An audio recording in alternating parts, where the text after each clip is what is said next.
अस्सलाम today my lecture is echinoderm characters. Echinoderm के हम करैक्टर के बारे में पढ़ते हैं। इसके बाद हमने शुरू किया था इकेनोडर्म की क्लासेस के बारे में। तो इकेनोडर्म की फ़र्स्ट क्लास हम डिस्कस करेंगे आज। पहले उससे पहले हम इकेनोडर्म के करैक्टर के बारे में कुछ पढ़ लेते हैं, ठीक है ना। इकेनोडर्म के अगर करैक्टर की बात की जाए तो सबसे पहले इसके एंडोस्केलेटन की बात की जाए। जो इसका एंडोस्केलेटन होता है वो कैल्केरियस होता है। कैल्केरियस से मुराद this is made up of calcium carbonate से मिलकर बनता है और ओसिकल्स की शक्ल में होता है, ठीक है ना। ओसिकल जो होते हैं वो एंडोडर्मल टिश्यू से मिलकर बनते हैं। अगर हम इनकी सिमेट्री के बारे में बात करें, ठीक है ना, सिमेट्री के बारे में अगर बात करें तो ये पेंटा रेडियल सिमेट्री होते हैं जो इनके अडल्ट होते हैं। अडल्ट की अगर सिमेट्री की बात की जाए तो पेंटा रेडियल होते हैं, रेडियल सिमेट्री होती है। अगर हम इसके लार्वा की बात करें तो वो बाइलेटरल सिमेट्री को शो करता है। जो रेडियल सिमेट्री होता है इसे मॉडर्न में एज ए नोवडेज इसे पेंटा रेडियल सिमेट्री कंसीडर किया जाता है।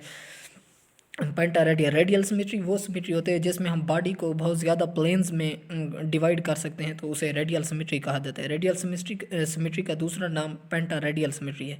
अगर तीसरी करैक्टर के बारे में बात किया जाए तो इसमें वाटर वस्कुलर सिस्टम होता है, जो हमने पहले वजाहत की। इकेनोडर्म में वाटर वस्कुलर सिस्टम के बारे में कम्प्लीटली हमने इसके बारे में डिस्कशन की। इसके फंक्शन की अगर बात की जाए तो ये फीडिंग में न्यूट्रिशन इसका बेसिक फंक्शन है, न्यूट्रिशन। और दूसरा अटैचमेंट में अहम किरदार अदा करता है water vascular system. And third is locomotion में इसका जो पार्ट होता है tube feed involve in locomotion water vascular system का। तो Hemal system drive from साइलोम cavity. जो इसमें हेमल सिस्टम जो है ना फुली तौर पर इसमें रूडिमेंट्री है। रूडिमेंट्री का मतलब है कि फुली तौर पर अभी मौजूद नहीं है, लेकिन इसका जिक्र किया गया है। हेमल सिस्टम का जिक्र अगर किया, हेमल सिस्टम कनेक्टिव टिश्यू से मिलकर बनता है। इसे विजिस्टल इसे सर्कुलेटरी सिस्टम भी कहा जाता है। हेमल सिस्टम को विजिस्ट्रियल सर्कुलेटरी सिस्टम इसे भी कहा जाता है। अगर इसके नर्वस सिस्टम की बात की जाए, इसका जो नर्वस सिस्टम होता है वो नर्व नेट पर in the form of plexuses, nerve plexuses की शक्ल में मौजूद होता है और रेडियल कैनाल्स वगैरह पाई जाती हैं, ठीक है ना। इसके अगर रिलेशनशिप की अगर बात की जाए, इकेनोडर्म का रिलेशनशिप की अगर बात की जाए दूसरे फैलम के साथ, अदर फैलम के साथ, तो ये हेमिकाल्डेटा और कार्डेटा से है कॉमन करैक्टर। उनके साथ ये मुशाबहत करता है अपनी खसूसियात की बिना पर, उनके साथ मुशाबह है। अगर इनकी बात की जाए ये तीनों ये डिट्रोस्टोम होते हैं, ठीक है ना। They are all डिट्रोस्टोम। डिट्रोस्टोम वो होते हैं जिनमें एनएस डिवॉल्व होता है ब्लास्टोपोर से। ब्लास्टोपोर से एक ओपिनिंग है जो कि गैस्ट्रोलेशन के दौरान बनती है, ठीक है ना।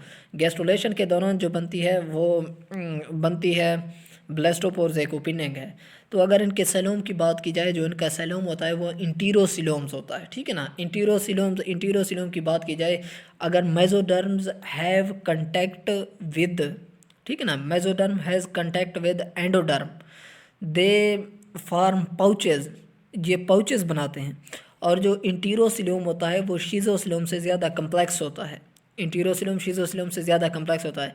Anyone can ask from you why enterocoelom is more complex than schizocoelom. Enterocoelom schizocoelom से कम्प्लेक्स इसलिए होता है क्योंकि जो इंटीरोसिलोम्स होता है उसमें पाउचेज बनती है और जो मेसोडर्म होता है उसका कंटेक्ट होता है एंडोडर्म के साथ, ठीक है ना। इसी वजह से इंटीरोसिलोम ज़्यादा कम्प्लेक्स होता है।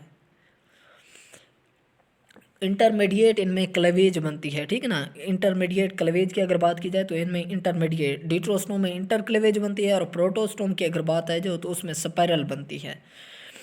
अगर इनकी क्लासेस की बात की जाए तो हम इंशाल्लाह आज फर्स्ट क्लास को हम डिस्कस करेंगे। अगर इनकी क्लासेस का एज ए व्यू देख लेते हैं, first class is known as Asteroidea starfish, second is Ophiuroidea brittle star और basket star. There are the members of these classes.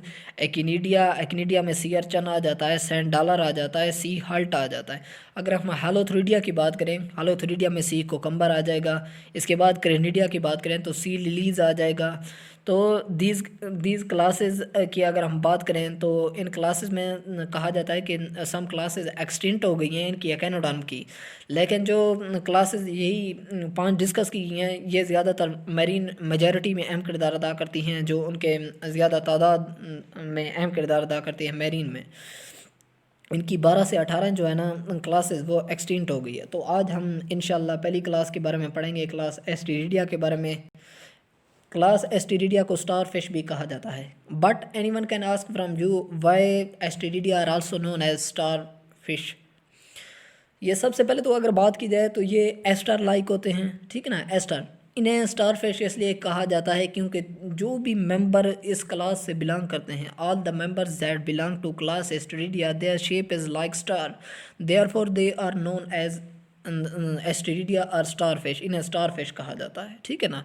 अगर इनकी बॉडी पार्ट्स की अगर बात की जाए या आप स्ट्रक्चर में देख लें, इनकी बॉडी पार्ट्स की बात की जाए, जो एक है अबोरल, ठीक है ना, दूसरा है ओरल। ओरल जो होता है माउथ पार्ट, माउथ जिसमें मौजूद होता है वो ओरल होता है, ठीक है ना। अबोरल की बात की जाए तो बैक साइड को अबोरल कहा जाता है। तो aboral and oral surface are divided into the different parts are they have any explanation we can discuss it. First we will discuss oral surface. Oral surface की अगर बात की जाए तो मैंने पहले भी कहा कि ओरल का मतलब होता है mouth. Mouth is present in this part. Oral surface में माउथ प्रेजेंट होता है। माउथ माउथ की अगर डायरेक्शन की बात की जाए, जो माउथ की डायरेक्शन होती है वो डाउनवर्ड होती है। Anyone can ask from you mouth direction, इसका डाउनवर्ड होता है। डाउनवर्ड क्यों होता है? Because when they face prey, इनका जो वेंट्रल हिस्सा होता है, ठीक है ना, वेंट्रल हिस्सा हमेशा शिकार या प्रे का सामना करता है। वेंट्रल वेंट्रल पार्ट इसका वो करता है, सामना करता है शिकार का।